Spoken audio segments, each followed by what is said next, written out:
সারা জীবন আমার ভুল ক্লাস, ভুল সেকশন, ভুল রোল নাম্বার, ভুল বয়স বলে এসছে লোকেদেরকে। ঠিক আছে, মা কত ও পড়াশোনা নিজের মতো করে ঠিক উতরে যাবে। মা খুব একটা জীবনের টেনশন নেয়নি পড়াশোনা। আমার যখন ইচ্ছে আমি যা ইচ্ছে করি চুলের সাথে, মানে এইটুকু করে কেটে ফেললাম, নীল করে দিলাম, মানে এরকম করি। সেটা মা খুব একটা পছন্দ করে না বোধহয়।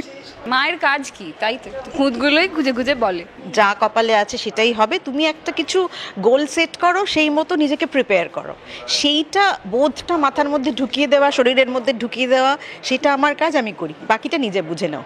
এতই ফ্রিডম দিয়েছে যে আমি গোটা ছোটোবেলায় যত স্কুলের প্রোগ্রাম, নাচ গান, কোনোটাতে মা আসেনি।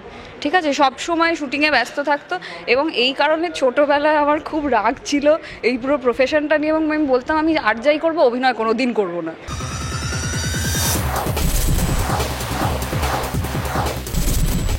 বড় পর্দায় আরও একবার মা মেয়েকে দেখতে চলেছেন দর্শকরা, যদিও একসঙ্গে নয়। প্রথমেই জানিয়ে দিয়েছেন মেয়ের খানিকটা আক্ষেপ যে একসঙ্গে অভিনয় করলেও তাদেরকে একসঙ্গে দেখতে পাননি দর্শকেরা, কিন্তু আপাতত বাস্তবে মা মেয়েই বলছি, কারণ পর্দার চরিত্রটা আলাদা। এক ছবিতে একই কাজেও করেছি, এর আগেও করেছি, কিন্তু একসঙ্গে সিন করা হয়নি। ইত্যাদিও মেঘলা রয়েছে, মেঘলা আমাদের সঙ্গে রয়েছে। চালচিত্র এখন এই ছবিতে আপনারা দেখতে পাবেন, কিন্তু দুজনকে এটা মেঘলাই বলছিল যে কিছুতেই একসঙ্গে দেখা যায় না। এটা খানিকটা আক্ষেপ মায়ের সঙ্গে একসঙ্গে স্ক্রিন শেয়ার। হ্যাঁ, আক্ষেপ তো বটেই, কিন্তু এটাও সত্যি কথা যে যেটা এক্ষুনি বলছিলাম, মা থাকলে খুব টেনশন হয় আমার কাজে। এটা কমফোর্টেবলও বটে। টেনশন হয় না বিদীপ্তা, তাই কেন? মা খালি খুঁত খোঁজে, সেই জন্য। তা তো বটেই, মায়ের কাজ কি তাই তো, খুঁতগুলোই খুঁজে খুঁজে বলে সব। ভালো, মানে এরকম মানুষ আমাদের জীবনে যতদিন আছে আমরা রাইট ট্র্যাকে চলতে। প্রশংসা ওর সামনে কেন করবো? প্রশংসা অন্য লোকে করবে, আমি শুনবো, কিন্তু আমার কাজ ওর ভুলগুলো মানে দেখিয়ে দেওয়া, যাতে ও শুধরাতে পারে। তোমাদের একসঙ্গে সিন নেই, কিন্তু যখন ও শর্ট দেয় তুমি কি থাকো দেখো? মানে না, এটা আজ অব্দি কখনো হয়নি। আজ অব্দি আমরা কত কাজ, বিরসার কাজ, মানে মহানায়ক বলে একটা সিরিজ করেছিলাম, তাতেও আমাকে ওর শুটিংয়ে যেতে দিত না, দেখতে দিত না। শুটিং বলে না, এটা পরীক্ষার সময় হতো। পরীক্ষায় সকালে ছাড়তে যেত গেটের সামনে, আর ঢোকার সময় আমি ধরো আইসিএসসি পরীক্ষা দিতে ঢুকছি, তখন সবাই মিলে মাকে ঘিরে আপনার অভিনয় কি ভালো লাগে।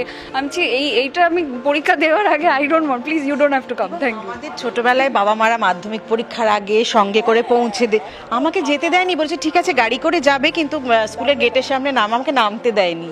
বললাম ঠিক আছে, আমি অন্তত একদিন প্রথম দিনটা যাই সঙ্গে, বলে যেও, কিন্তু নামবে না তুমি স্কুলের এরকম গেটে। তো নয় যে মার সাথে কথা বলবে আমায় ছেড়ে দেবে। আমার পরীক্ষার আগে দাঁড়িয়ে আমাকে এটা ওখানে দাঁড়িয়ে শুনতে হবে, এবং সবাই মিলে ও মা তোমার মা, ও এরকম করে। একটা কথা যে টেনশনটা পরীক্ষার সময় যেতেও টেনশনটা কার বেশি হতো, মেয়ের না মায়ের? না না, আমি অত টেনশন করি না। তো সারা জীবন আমার ভুল ক্লাস, ভুল সেকশন, ভুল রোল নাম্বার, ভুল বয়স বলে এসছে লোকেদেরকে। ঠিক আছে, মা কত ও পড়াশোনা নিজের মতো করে ঠিক উতরে যাবে। মা খুব একটা জীবনের টেনশন নেয়নি পড়াশোনা। না রে, একদমই চাপও দেয়নি পড়াশোনা নিয়ে, টেনশনও নেয়নি। পুরো টেনশনটাই আমার উপর ছেড়ে দিয়েছে। নিজেও এইভাবেই জীবনটাকে দেখে, এবং ওর মধ্যে আমি সেটাই দেখলাম, কোনো এই এগিয়ে যেতে হবে দৌড়া। শোন, যা আছে, যা কপালে আছে সেটাই হবে। তুমি একটা কিছু গোল সেট করো, সেই মতো নিজেকে প্রিপেয়ার করো। সেইটা বোধটা মাথার মধ্যে ঢুকিয়ে দেওয়া, শরীরের মধ্যে ঢুকিয়ে দেওয়া, সেটা আমার কাজ, আমি করি। বাকিটা নিজে বুঝে নাও। এবার হ্যাঁ, আমি চাপ নেব না। কি কিন্তু তাহলে বল? সেটা সত্যি কথাই, সেটা সত্যি কথা, একদম একদম। হ্যাঁ, মায়ের এই যে আমি শুনলাম একটু ভুল টুল ধরে, কিন্তু এমনিতে তো বন্ধু বলা যায় মাকে, মায়ের বন্ধু তো বটেই। সেটা যত বড় হয়েছি বন্ধুত্বটা বেড়েছে। এই যে ফ্রিডমটার কথা বলছিলাম, এটার একটা ফ্লিপ সাইড হচ্ছে যে এতই ফ্রিডম দিয়েছে যে আমি গোটা ছোটোবেলায় যত স্কুলের প্রোগ্রাম, নাচ গান, কোনোটাতে মা আসেনি। ঠিক আছে, সব সময় শুটিংয়ে ব্যস্ত থাকতো এবং এই কারণে ছোটোবেলায় আমার খুব রাগ ছিল এই পুরো প্রফেশনটা নিয়ে, এবং আমি বলতাম আমি আর যাই করবো, অভিনয় কোনো দিন করবো না। কারণ আমি জানি যে আমার মা অভিনয় করে, সেই জন্য আমি দিনের পর দিন কেটে যায়, মার সাথে দেখা হয় না। এবং স্কুলে দেখি যে প্রোগ্রামে সব বন্ধুদের মা বাবারা এসছে, আমি শুধু একা একা যাই, নিজের মনে নাচি গাই, বাড়ি ফিরে আসি। কিন্তু সেখানে যখন আবার তুমি সেই পথেই এলে, সেটা কি ভেবে? সেটা ভালো লাগা থেকেই? হ্যাঁ, সেটা একেবারে, হ্যাঁ, মাকে দেখে। এবং তার থেকেও বড় কথা, আমি মাঝখানে আমি অ্যাকচুয়ালি ক্যামেরার পেছনেও কাজ করাটা ততটাই এনজয় করি যতটা ক্যামেরার সামনে কাজ করা। অনেকগুলো ছবি সিরিজে অ্যাসিস্ট করেছে।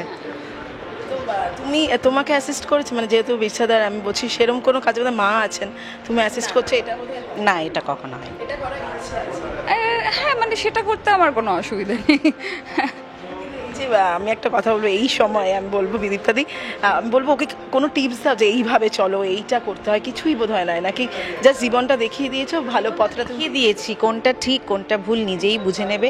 একটা তো আদর্শে বড় করেছি, একটা শিক্ষা একটা রুচি সেইগুলো ছোটবেলা থেকে ইনজেক্ট করে, সেটা এমনি আসলে বাচ্চারা যে পরিবেশে জন্মাবে বড় হবে সেই রকমই হবে, সেইটা ভেতরে ঢুকিয়ে দিতে পেরেছি। এবার ওরা নিজেরা বুঝে নেবে। এই যে এখন ওর সামনেই বলছি, যখন কাজ করতে যাই বা ও কোনো জায়গায় কাজ করতে গেছে, অডিশন দিতে গেছে, যখন বলেছি যে কি সুন্দর মেয়ে হয়েছে তোমার, কি ভালো মানুষ করেছো বিদীপ্তাদি মেয়েটাকে, তখন তো মানে গর্ব হয়। তো এইটুকুর জন্য যেটুকু মাথার মধ্যে ঢুকিয়ে দেওয়া, শরীরের মধ্যে ঢুকিয়ে দেওয়া, সেগুলো ঢুকিয়ে দিয়েছি ছোটবেলা থেকে, এবার নিজেরা বুঝে নেবে।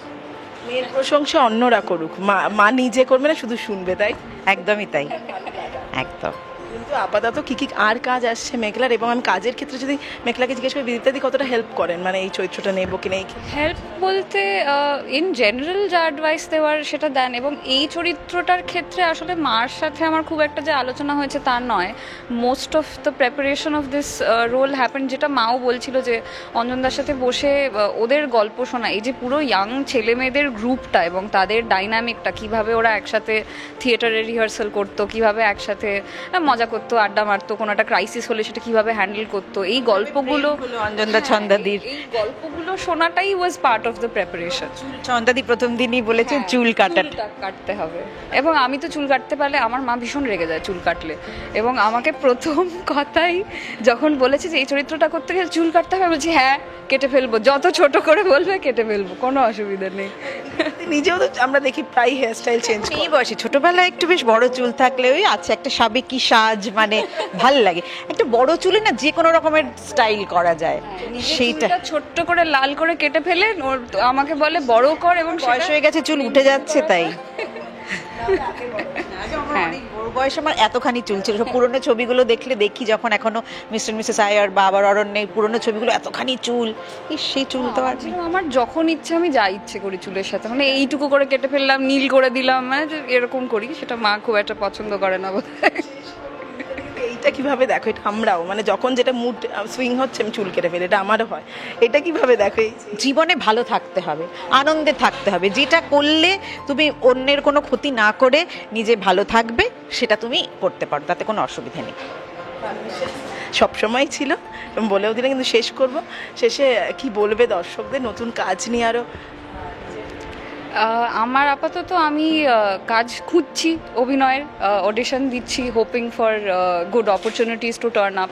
তা বাদে আমার নিজের একটা ছবি বানানোর কাজ চলছে, সেটা বাদে আর এই ছবিটার ক্ষেত্রে বলবো I think it's a very special film, it's a very important film, এবং অঞ্জন দত্ত যে ছবিটা বানিয়েছেন, মৃণাল সেনকে নিয়ে তো আরও ছবি ওনার বাইসেন্টেনারিতে হয়েছে, বাইসেন্টেনারি না সেন্টিনারিতে হয়েছে, সরি, কিন্তু এই ছবিটা সেইগুলোর থেকে আলাদা এইখানে গিয়ে, যে এরম ধরনের বড় একজন মানুষকে নিয়ে কাজ করলে ইউজুয়ালি একটা ইওলজাইজেশনের দিকে একটা প্রবণতা থাকে, তো যেটা অঞ্জনদাও বলছিলেন একটু আগে, সেটার থেকে কমপ্লিটলি সরে এসে আমার মনে হয় this is a fantastic way of giving a tribute to somebody who has influenced you as an actor or a human being all your life. এই যে the way they have portrayed Anjan Dutt and Mrinal Sen's relationship in this film, I think দর্শকের সেটা খুবই এন্টাইসিং লাগবে, এবং আশা করি সবাই দেখবেন ছবিটা এবং সবার খুব ভালো লাগবে।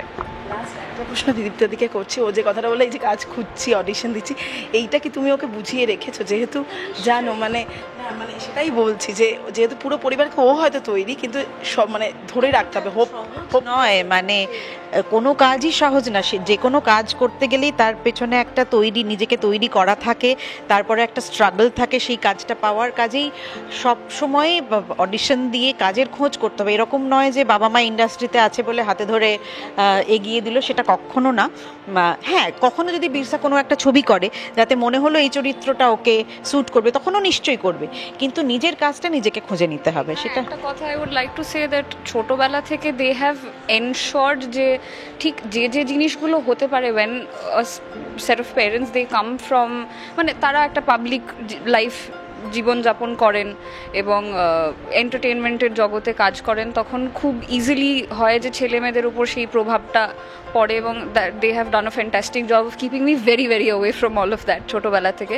সেটা আমার মনে হয় works to my advantage today, এবং কোথাও কোনো রকম আনডিউ অ্যাডভান্টেজ আমাকে প্রেজেন্ট করা হলেও আমার ভীষণ হেজিটেশন হয় সেটা নিয়ে, and that completely goes to how they have brought me up.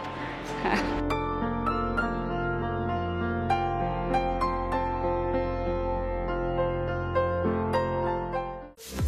Tollywood focus Kolkata চ্যানেলটি আপনাদের ভালো লাগলে লাইক করুন, সাবস্ক্রাইব করুন এবং আপনাদের প্রিয় ভিডিওটি অবশ্যই শেয়ার করুন। Tollywood focus Kolkata.